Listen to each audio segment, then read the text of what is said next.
നേരത്തെ നിൽക്കുമ്പോ പരമാവധി ഇസ്തിഗ്ഫാർ ചൊല്ലിക്കോളൂ. 2 റക്അത്തെങ്കിലും നിസ്കരിച്ചോളൂ. കുറഞ്ഞ സമയമെങ്കിലും ദുആ ചെയ്തോളൂ. ഖുർആനോത്തിന് 24 മണിക്കൂറിൽ ഏറ്റവും ശ്രേഷ്ഠതയുള്ള സമയം അന്നും ഇന്നും എന്നും അത്താഴത്തിന്റെ നേരമാണ്. സുബ്ഹിന്റെ ശേഷമല്ല, മഗ്രിബിന്റെ ശേഷമല്ല. സൈനുദ്ദീൻ മഖ്ദൂം റളിയല്ലാഹു അൻഹു ഫതുൽ മീൽ പഠിപ്പിച്ചില്ലേ, ഖുർആനോത്തിന് ഏറ്റവും ശക്തിയുള്ള സ്ഥലം വഖ്തുൽ അസ്ഹാർ.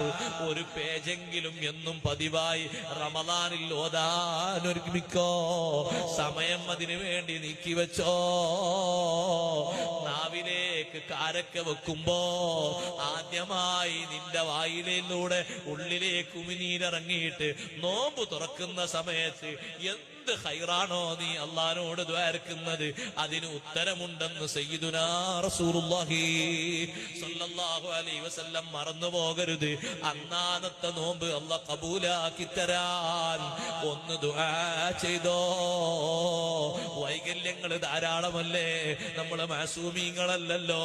പറഞ്ഞതുണ്ട്, ചെയ്തതുണ്ട്, ചിന്തിച്ചതുണ്ട്, ഒക്കെ മാപ്പാക്കിയിട്ട് പടച്ച റബ്ബ് കബൂലാക്കുന്ന നോമ്പായി കിട്ടിയാൽ എത്ര വലിയ വിജയമാണ്.